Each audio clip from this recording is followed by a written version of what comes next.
जाम्बा जाया मिथिगौ नायो जोंलायनो बर' मानसि मंगलियान फोलेरनि चाइना हायुंनि हाजो मानखो मानखो बुरलुंबुथुर बालायाव गेलेफैनाय थागिबि बर' हारि मिथिगौ नायो जों जोलैसा बाथौ बोराइनि फिसा खाम दामै दामै सिफुं सुयै सुयै बागुरुम्बा मोसायो मोसौ बलदनि जुंगालजों लोगोसे नांगोल फालजों जारिमिन सुजुनाय दुब्लि बारियाव खोथिया थुयै थुयै बैराथि होननानै मिथिंगा रंजायो बैसागु सम सब्ला खौवौनि गारां सेर सेर संसार बालायाव बारलाम्फा मोसा मोसा खैना बरायनाय बर' हाबानि बाथ्राफोरखौ बर' आबौआनो बुंलांदों मिथिगौ हाजोनि अदालफोरखौ अर अदाब गुदि गुदि नोंजों बामथुमजाना खोनासंनाय बासिराम जोहोलाव सिख्ला जोहोलाव गाम्बारि सिख्ला दैमालु आरो इरागदावनि सल'बाथा आगोमाफोरखौ आं मालाय बोरैथो बावगारनो मिथिगौ नायो माथो बारा बुंबावनो बर'खौ बर'जों सिनायथि लानानै बर'आ बर'जों रायज्लायनानै बर'आ बर' फरायनानै जों बयबो आवगायलांदों खौसे जालायनो दिनैनो सुबुंजों लादोंमोन मिथिगौ आफायानो बुंदोंमोन जोंलायनो बर' रायग्रा बर' मानसि जोंलायनो बर' बिजों फोथांग्रा मानसि ओंखायनो आंबो सानदों आं जाम्बा जाया रावखौबो जाम्बा जाहोआ बर' जानो आं लाजिया आं फरायगोन गारां गारां आं आवरायगोन से थाम मिथिगौ नायो आं मालाय बोरै बावगारनो गेरेमसा बर' जानायनि बाथ्रा गोदोर हारि दानायनि बाथ्रा नंगौ नंगौ आयै आं मालाय बोरै बावगारनो आफाया फोरोंलांनाय हारि सिबिनायनि बाथ्रा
Udansri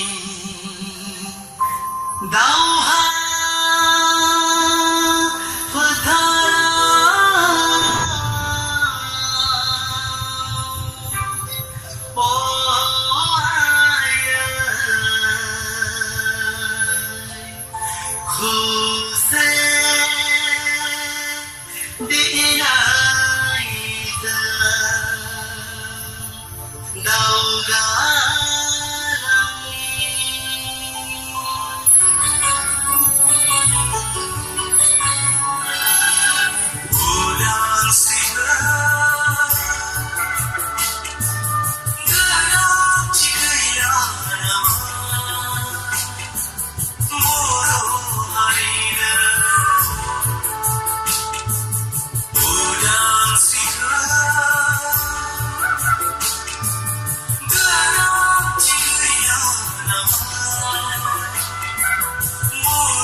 हरबाय हावलि आनसलिक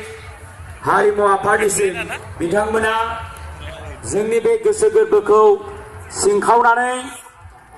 जोंनि मेगनाव फिसा फिसा मोदै गहोनो हादों, गोसो गोरबोखौ गाबहोनो हादों। आखाइ खबना हो रायजोफोर बिथांमोननि थाखाय।